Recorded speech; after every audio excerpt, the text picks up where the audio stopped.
Howdy, folks. Please keep your hands and arms inside the train and remain seated at all times.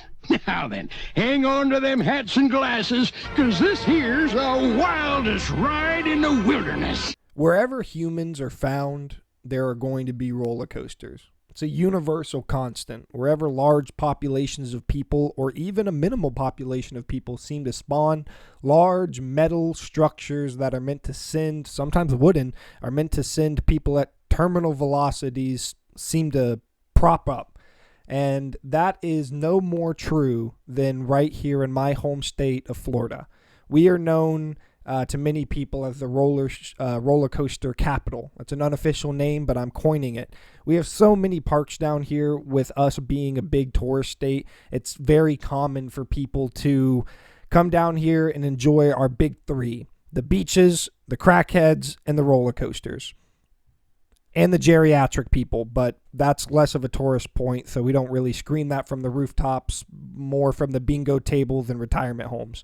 But we have roller coasters, and moreover, not just roller coasters, we have theme parks and roller coaster parks and big universal parks, all the way from gigantic metallic balls from the likes of Epcot to lazy rivers and endangered beaten animals from the likes of SeaWorld. We have an enormous amount and an abundance of theme parks, and that's what I thought it would be interesting to drabble on about today. My mom was a bit of a theme park goer herself. She enjoyed going to most of these places. It wasn't an annual thing for us. I know a lot of families usually go to these, or the more park-going families go to these places about once a year. We went maybe once every 2 or 3 years or so, but that did allot me plenty of time in a lot of these places, and I have links of memories with my friends and my mom and such on both field trips and family gatherings of these parks, and I have good memories, a lot of good memories. As I've gotten older, I don't have a lot of good things to say about these parks, but I certainly have good memories. So let's jump into it, because there is a lot to talk about. I could spend probably 2 or 3 videos if I wanted to break this up in just talking about all of the parks that I went to, but I really only wanted to highlight some of the more the bigger ones, because we all know the big parks of Florida. You got like the big 3. You got Disney, you got Universal, and basically their subsidiaries. They have their little lands and their little police forces that encompass their little parts of Florida.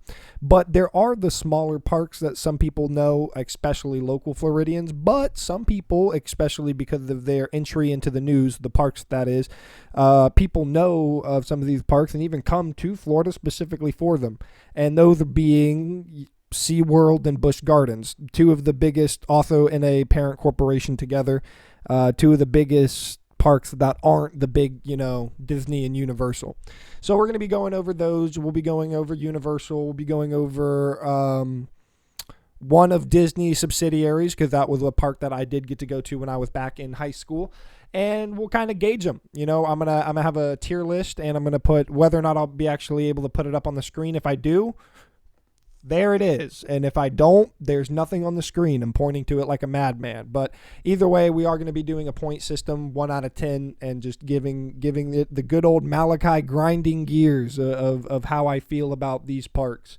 So let's jump into Busch Gardens. So Busch Gardens is a pretty interesting park. A cool fun fact about it, if you can't tell by the name, it was owned by the Anheuser-Busch Company, and it originally was a Busch Gardens. It was a botanical gardens that housed a bunch of different rare plants and tropical plants and stuff like that. When people would come down here to Florida to visit a variety of the other attractions that we have, like St. Augustine and stuff, they would come and have the opportunity to both tour the Anheuser-Busch factory that was there and spend some time, usually drunk, walking around what was a very well curated garden. Over time, however, the Anheuser-Busch Company sold it to another, I believe, a roller coaster manufacturer, I don't really know. We're not here for a history level. But what I do know is that it got turned into a roller coaster zoo. Now, when you think of roller coasters and you think of zoos, it might not seem like the best thing, like danger-wise, to put them together. But I have to say, when it comes to Busch Gardens, it was the best idea that the park had by far. I think a lot of times with a lot of different zoos, because the animals are their only attractions, they really have to like focus point you to those animals and then fill in other areas with less exciting attractions, like history about the animal or some type of interactive attraction, etc. With Busch Gardens, it's something where, while obviously you're there to see the animals, let's be real, the animals are the second-rate thing. You're there to ride the roller coasters, and then when you also get to see a cheetah run past, you're like, oh my gosh, holy crap, look at that. So that's probably Busch Gardens' biggest tier to it. However, some of the negatives are very apparent the moment you step into the park. Two of those being this. One, it's dirty. I know a lot of people have a lot of conversation about Busch Gardens and its state and whether it's dirty or it's not. It's dirty. In my personal opinion, I've been to it from when I was a kid and I felt like it was a little bit less run down. Granted, I had rose-colored glasses on. And I've been to it as an adult just recently, over a year ago. It was dirty. The stalls were run down. The animal cages look clean and upkept, and that's good to see, because you don't want to go there and see a freaking anorexic hippo, So the animals seem to be kept up, but the truth of it is, it's a dirty, kind of grimy place. But other than that, well, then there's one other negative thing that when you think about Busch Gardens, and that's just the crowd. The crowds are diabolical, which is going to be something we're going to talk about, especially when we get into the final park of today, Universal. Crowds are just going to kill it for you. Me and my partner, my girlfriend, we waited up to about an hour and 20 minutes for the cheetah hunt, and we did the cheetah hunt, which is one of, if you don't know, Busch Gardens' most popular roller coasters, alongside of stuff like the Ghazi. I don't know if we were able to ride that one. The Montu, which is a very famous one, the Tigris, which we did in fact get to ride that one. It was fun, and didn't spend an hour and 20 minutes of it. And then the cheetah hunt, which most people know, and was a fun ride. I rode that ride my entire life, but it was definitely something that, hour and 20 minutes for a 3-minute ride is just despicable. But that's basically Busch Gardens. I know, I'm not going to be able to give like the both in-depth overview just for time and lengthwise of this video, but I'll say that the rides are okay, but it's just a dirty place that's very crowded, and the pricing to get in is going to be cheaper than some of the bigger parks, but you're really going to have to gauge whether or not that's going to be worth it, especially if you're bringing the whole family, or if you're just going like me and my girlfriend did, where you're two youngsters and, you can kind of make it cheaper for yourself if you try. But if I was to give Busch Gardens a rating, I would say it's a cold B, a lower B, with a ranking of about a 6.5 out of 10. I'm a very fair ranker. Let's talk about the ranking system real quick. I'm a very fair ranker. So 5 is base average. So if you go 1.5 points above 5, that does mean that it's worth going. Is it worth traveling across the country? Probably not. But if you're a local in Tampa, there's no reason why you shouldn't have visited Busch Gardens. And I do think you're going to have a good time. You just need to be aware of those drawbacks, especially when it comes to stuff like the crowds. But if you're looking for an opportunity to go see animals and ride a fast roller coaster while paying overpriced beer and cheap food, you're going to have a good time. So hit up Busch Gardens. B, maybe a C plus on like a really bad day. And you're coming in with a 6.5. Let's move on. So we're going to talk about Epcot now next. So Epcot is, I've been to other Disney parks, all of the Disney parks here in Florida, if I remember right. However, for this video today, we are going to be excluding Disney Magic Kingdom and Disney Animal Kingdom, because I went to those parks when I was a bit younger and I just don't have a great grasp on them. Epcot was one that I did go. This was probably the earliest park that I went to out of all of these. I went to it when it was my 9th grade. It was a field trip. And so my really rose-colored glasses are going to be coming on over here, because this was the first field trip that I ever got to be released. Because we were high schoolers, they just let us go to the park. We got on the bus, we showed up to the park. Our teacher gave us a little bit of a spiel, and she let us go. So I have a bit of rose-colored glasses about it, because it was the first time that I really got to run free without nobody looking over my shoulder. However, let's be real. Epcot is just, what do they call it? A world fair that never shuts down. Really, the only ride that I can actually pull out of thinking about Epcot would have been Spaceship Earth, which is the ride that is in the big dome. I know that they have some newer rides, but to my knowledge, these popped up before or after that. After the time that I went there, so I don't really remember them. I really can't tell you a single ride other than Spaceship Earth that I went on. I kind of remember riding the tram, but then that also, I kind of feel like that was in a different part of Disney. I don't know if that was in Epcot. So I have less to say about Epcot and how good it was, other than I do remember it was relatively clean and the crowds weren't nearly as packed as any of the other parks that I'm going to, probably the least amount of crowds that I encountered. It was still pretty crowded, but not nearly as bad as Universal.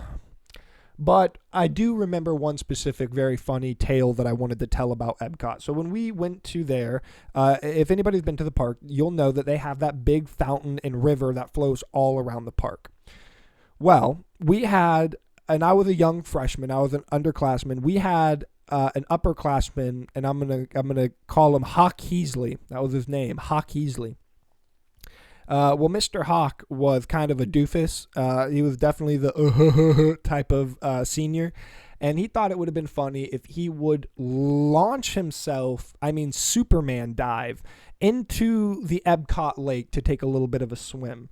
And me and the group that I was with, had the luxury of being able to watch him do this. So when we were in the center plaza, and mind you, Hawk was a pretty lengthy guy, we watched him full sprint, run, and jump, and the guy's about 6 foot tall and like a flipping dolphin into the Epcot River. Thank gosh the Epcot River was actually deep, and Hawk didn't snap his neck or whatever. But yeah, so after he took his little Olympic swim, obviously he was caught pretty quickly. The Epcot security came out and snatched him out of the water and took him on somewhere. Well, to my surprise, about 3 hours later, because he did this midday. I don't know why the hell he didn't wait till the end, but maybe, I don't know, maybe this was his master plan. Maybe he knew this was all going to work out for him. But about 3 hours later, when we all started packing up on the bus and heading out, Hawk was already on the bus, sitting down, drenching wet. The dude was, absolutely soaking wet. None the wiser, acting like nothing happened, acting like it was all good and all. And the teacher that we were with, a few kids asked her if she knew what was going on, like she knew what and it was literally such a big joke. And the teacher, which I won't say her name, but the teacher was like, "No, I don't know what's going on. Why is everybody laughing?" And I don't know, maybe she was just really, really, really dense, or maybe she just didn't want to get her favorite, because he definitely was like a class favorite. He was like that upperclassman, you know the type I'm talking about. And he was definitely not a teacher's pet, but a teacher's favorite. So maybe she just didn't want to get him in trouble. Or maybe they had made some underhanded deal where Hawk had slid her $50 to kind of have this all swept away. I don't know what happened, but the guy got out scot-free. Nothing. He didn't get in trouble. He didn't get a referral. He didn't get nothing. And he got to take himself a little dip in the Epcot lake. So he was kind of a dick sometimes, but I got to say, you got to plus up for me, because that was pretty fucking wild. But that's my Epcot, experience. I don't really have too much to say about it. I do remember it. I do remember it was a good time. But truthfully, it's a lame park. Let's just be real. It's a lame park. So it's going to get a 6.5 again and a C to C+. The reason I'm giving it the same rating but a lower letter rating is just because it's a clean park. You're going to enjoy it. If you go with your family and there's certain attractions there that you really like and you're able to get in for cheap on some type of deal. I don't know how expensive it was, because I think we only paid, a little bit of money in order to go with a big class or whatever. But it's going to be worth it. But no, if you're a roller coaster goer and you're looking to really live up the time, you can only go to one park here in Florida. Don't go to Epcot. That's a bad idea. But maybe I'm wrong. Maybe you'll go and you'll have the time of your life. So it's going to be a C from me. And if you're really, really, really into that stuff, maybe you'll find it to be a C plus a B, and it's going to still hold that 6.5 coming in the ranking system. Now let's move on to a park that I have mostly positive things to say about. And I think that's going to get me a little bit of flack, because it's a park that a lot of people really don't like for a bunch of really good reasons. And that would be SeaWorld. So SeaWorld has been probably even far more than Busch Gardens, and even in some cases more than like other parks like Epcot and stuff like that, has been a table name. Has been something that people know about even across the country. People know about SeaWorld. Now, I do know that SeaWorld has a few different locations, but as far as my knowledge, the Florida one is one of their bigger locations. So a funny little story about SeaWorld, because I kind of lost my train of thought right there, but funny little story about SeaWorld is we just recently, when I had went on a small little roller coaster or a theme park binge, me and my partner decided to go to two separate parks in the same weekend because we had gotten a deal from the parent company of both of these parks, Busch Gardens and SeaWorld, to have a 2-day park pass. Now, for some reason, despite the fact that both me and my partner have been in Florida almost our entire lives, we didn't put two and two together that they were in different cities. So we had taken time off work, driven all the way down to Tampa, or all the way up to Tampa. I'll never let you know where I live. And we got a Airbnb. We went to Busch Gardens, rolled the roller coasters until our heart felt like it was turned upside down, came back home to the shitty-ass Airbnb because we were trying to be really cheap about it because we thought we were only going to be there for a weekend. And as we were sitting on the bed recovering from our long day of shitty theme park food and fast roller coasters, I decided to figure out how long, which to my anticipation, I thought it was only going to be maybe 20, 30 minutes down the road. I decided to look at how far SeaWorld was from us. Well, to my delight, I got to figure out that it was almost like 3 hours away. So I don't know why in the world I wasn't thinking when we planned this, but I wasn't. And so we had to very quickly redo our plans, and thankfully the park pass was able to be up to like 14 days or whatever, so we were able to go next weekend. We just had to spend a little bit of extra money, but the reason that this is important is that my girlfriend, as a little surprise for the both of us, which she didn't need to do this, but it was incredibly sweet of her, she got us fast passes. So she, for SeaWorld, she went in and just bought us some fast passes for our tickets. And let me tell you what, folks, let me tell you this. I'm not a bougie individual. I've never been a bougie individual. When we go to the Springs, we put somebody in the trunk so we don't got to pay the extra ticket fare. When we go to the damn fairgrounds, we sneak somebody in through the back. You know, I'm taking bags of candy into the movie theater. I'm not a person to get extracurricular stuff. If a matter of fact, if I can lower the price of the experience for a worse experience, you bet your bottom dollar I'm probably going to do it. If as long as I can still go on the experience. So this was the one time, family trips included, that I've ever actually had a fast pass experience. I ever had like a full fast pass. And it changed it. All right, let's just say this. When I went to SeaWorld, I was expecting a little bit of what we went through at Busch Gardens. And maybe because I was just excited to be there and I was happy that we finally had worked it all out and that this whole like weekend thing wasn't going to be for a waste. Maybe it was because my girlfriend surprised me with fast passes. You know, whatever the case may be, I'll tell you this. It was a 10 times better experience. The park felt so much more cleaner, so much more modern. There were some parts where you could definitely see some of the waning of the SeaWorld because it's been around for a while, but some of the newer areas felt so much more modern and upkept rather than Busch Gardens felt like it was something straight out of the 80s. And let's just talk about the ride lineup. The ride lineup was pretty damn baller. We have stuff like Mako, Kraken, Manta Ray, Pipeline, which is it was a newer like surf one where you actually stand up. Hey, let me give you a warning out there for any of you fellas who have bad knees. If you got bad knees or a bad back, you might want to stray away from Pipeline. It's a little difficult on the body because of how the structure of the roller coaster goes. And then finally, one of the biggest ones that people know because of the like technotronics of it, and it's completely worn down now, but it is a famous one, is Journey to Atlantis. Now, I'm missing some because there's still a bunch of few on the SeaWorld track that I didn't call out. But Journey to Atlantis is a pretty famous one. They have rides out the wazoo. I will have to admit, when it comes to a zoo type archetype for a park, SeaWorld knocks it out of the park. Because not only do you have all of these different cool, attractions for seawater animals, but the rides are just there. You got ride after ride after ride that you can hit. On top of having the Fast Pass, it made it just so much more of a smoother experience. I don't know if it was because of the time that we were going or if we were just incredibly lucky that day, but also on top of the Fast Pass experience and the park being relatively clean, it was not nearly as crowded. I felt like there was 10 times more breathing room going around SeaWorld. Maybe that's because it's in Orlando and there's a lot more attractions around it to pull people off of it. That would be my theory. Or maybe it's just something where we got lucky that day. I don't know. But either way, it was a pretty damn good experience. And this is why I think this is going to get me a lot of flack, is because the animals are really cool. I'm a big marine animal lover, and getting to see stuff like polar bears and penguins and dolphins and getting to see them do all these cool tricks and the whales and it's cool. However, I'm not going to take away from obviously, that sounds like there was even room for me to do so.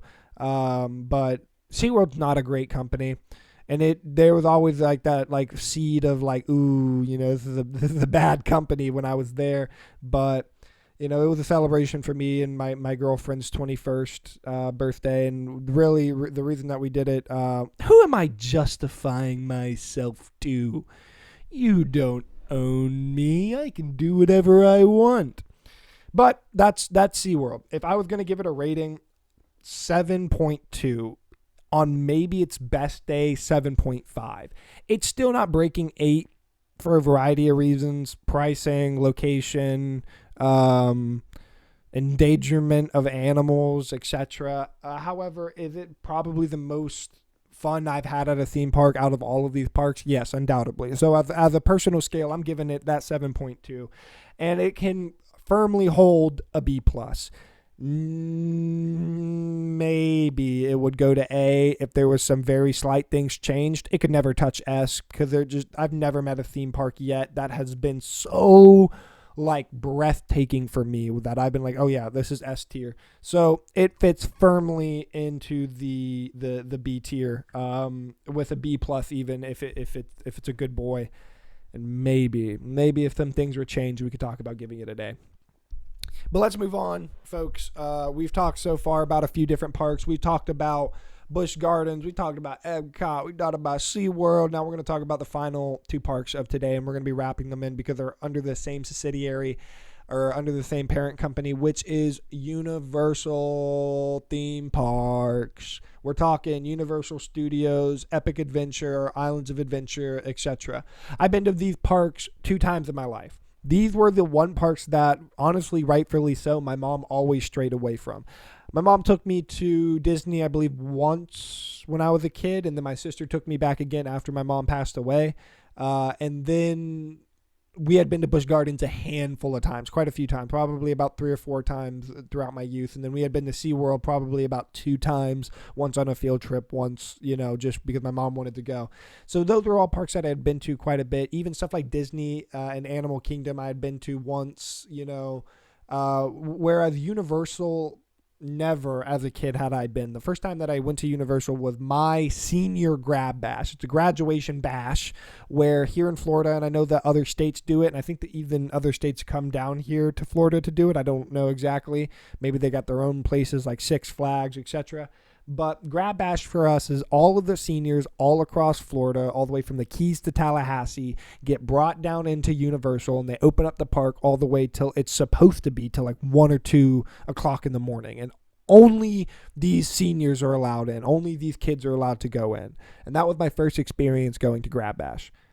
Let's just say it sucked. I think that this is more of a bane on how the managers ran Grab Bash, and then also just how shitty my freaking school is, my old school was. But we got there super duper late, which is obviously not the theme park's fault, but my shitty school brought us in a shitty school bus, which we were supposed to get a charter bus. It's a whole different story. A bunch of my teachers were caught embezzling money. A whole different story. But we got there super duper late, and when I say that the crowds were crowding, brother, I thought we were in the streets of Versailles during the French Revolution. I saw one kid get hoisted up like a damn Ross Lynch concert, getting thrown around. It was terrible. It was a tragedy, really. But when the crowds were so thick, I don't know if maybe they had just completely thrown out the park capacity when it came to getting all of these kids in here because just so many kids signed up. But I have some pictures, which I'll try to find. If I do, just some pictures of that day when I went, where it is just crowds of people, just shoulder to shoulder. And it was like that in every single point of the park. However, that's not necessarily a great representation of how that park is usually. What a great representation of how that park is usually is when I went a little bit later on in my life, about 4 years later, with some family members. And thankfully, the park was still as fucking crowded as it was when I went to Grab Bash. When they had shoved every senior that paid the money, the $250 to go, to show up there that hot, sweaty summer night and packed in there like sardines, it was the same exact packed as it was when I went with my family years later on an obscure day. Universal is such a greedy and crappy company that they must have absolutely zero park limits and or care for the actual fun capacity that's able to be had inside of their parks. I know that they're one of the triads, one of the I don't even freaking what am I trying to say? One of the monarchs. There we go. One of the monarchs of the roller coaster and theme park game. But flip, man, Universal parks are my least favorite parks ever. Don't get me wrong, I had some really good times, and there are some really, and that's what sucks, there's some really unbeatable crap that comes out of Universal parks. Both of the times that I went, when I went to Diagon Alley, because I'd only been 2 times, the first time when I went in Grab Bash and the second time that I went with my family, were both magical, okay? They were magical. I had a great freaking time. Hold on, give me 1 second. Listen.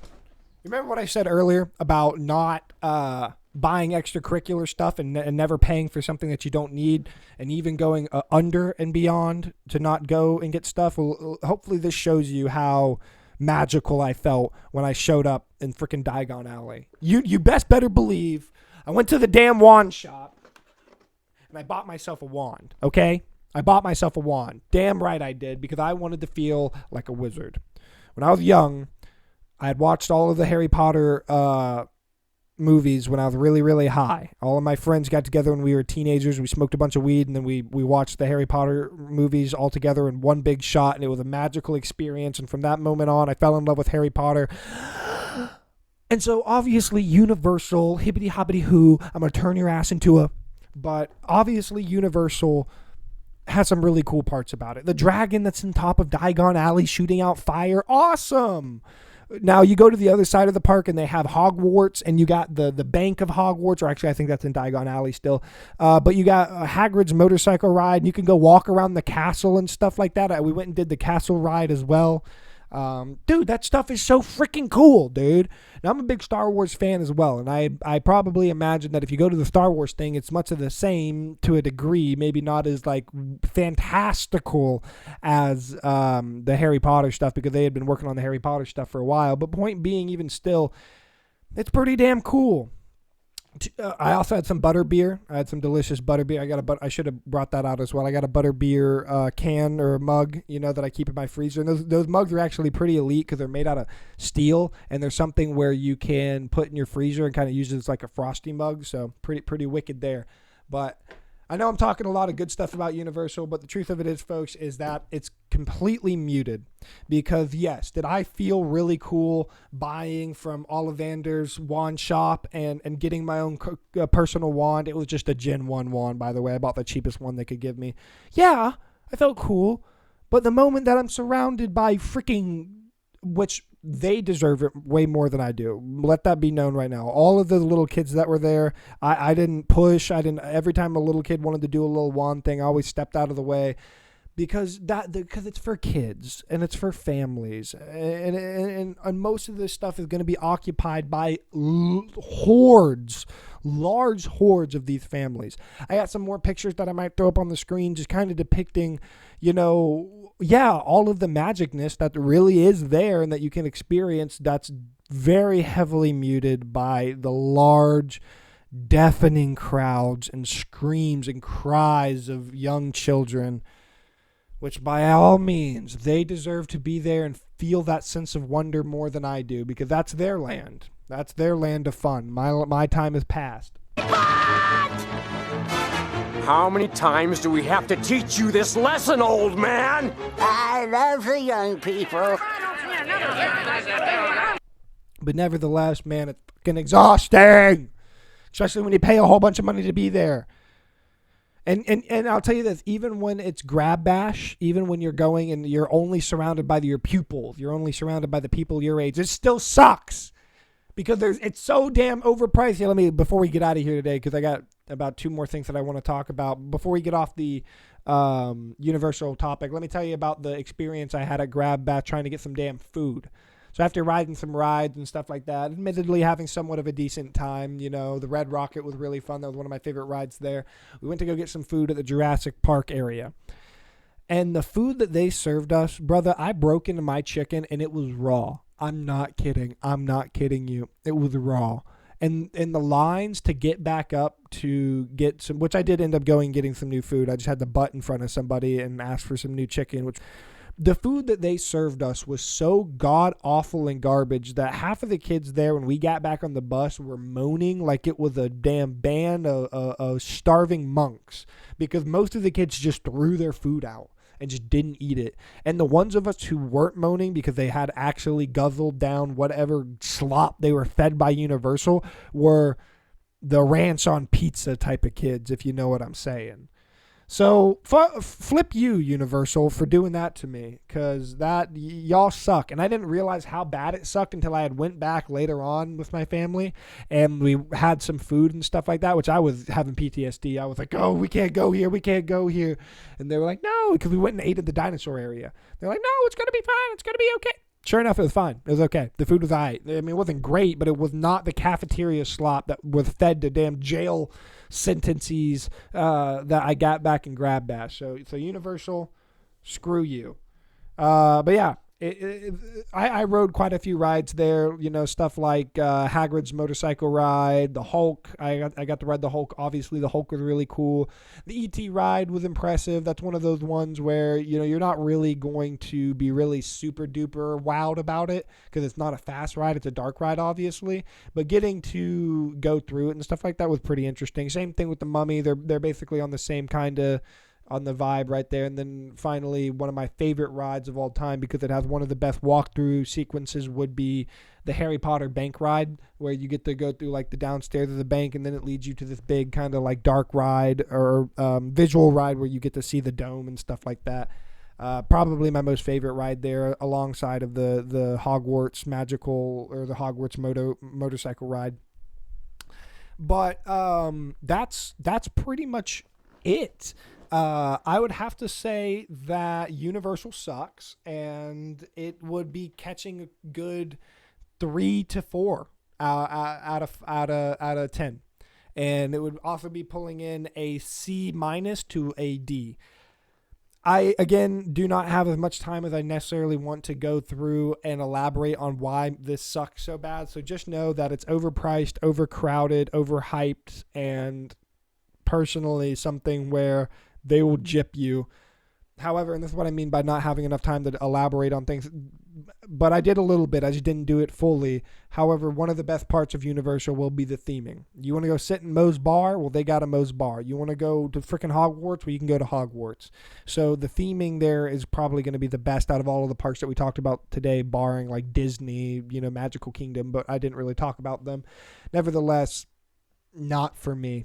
Not a good time. Did not have a good time, but what are you going to do? So it's something that, you just keep in your memory bank and you try not to let go of next time somebody says that we should take a road trip to a theme park. But hey, that's that. I do, before we get out of here today, I know, let me just say this one thing, because this is kind of going to be my ending argument on all of this. I got one big thing for you, theme parks, and let me get out the, hold on. Let me get out the wand. Here we go. I got one big thing for you, theme parks.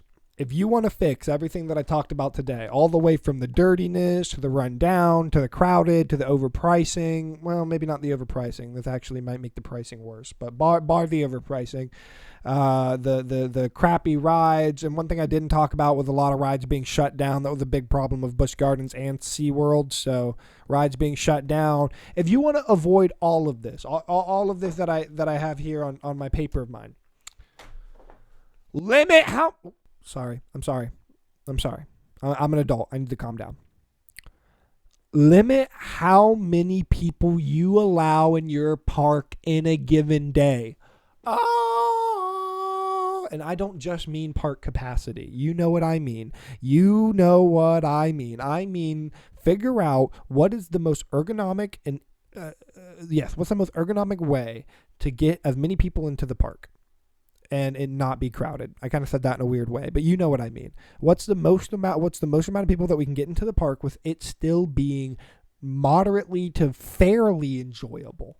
I'm not asking for there to be it's a theme park. I'm not asking for it to be a desolate, tiny little speck where there's nobody there. All right. I'm just saying that, especially in Universal's case, that cannot be acceptable. However, I do understand that there are some inner machinations of the theme park world that I do not know, like the overhead. I imagine there's an enormous amount of overhead when it comes to theme parks, and they're having to run at a deficit sometimes if they're not getting this enough amount of people in. Maybe that's the case. Even still, it takes away from the experience. There's nothing more that I want in this world. It would be a make-a-wish dream for me if I was able to shut down one of these parks and only have 200, 300 people run through it. Oh my gosh. You know how nice that would be? If I could just only have like 200 people, 300 people go through it, instead of the thousands of people that you bump shoulders with every single day, like you're going every single day, but every hour, every minute that you're there.